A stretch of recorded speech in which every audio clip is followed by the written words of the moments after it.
Քաղաքը ճգնաժամ է ապրում, ինչի համար, որովհետև նույն շանտաժով աշխատողները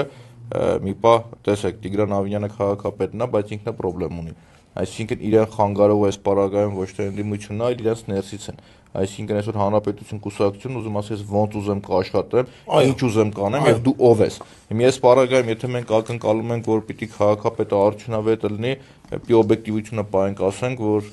ուզենալ չի կարա ինչ։ Չէ, արմիացիայից բան արցնեմ, էլի մտա միջև էս որ այդ չկար, որ հանրապետություն կուսակցությունը քաղաքական առումով դրել է իրանց վզին։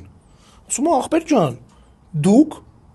ես ինչ ուզեմ անելու եմ, ու դուք չեք կարա, ոչ դու կարաս ինձ հանես, որ հանես սաղս ենք դնել, ու մտածի գլխիդ ինչա գալու։ Իրանց վստահությունը գործընկերային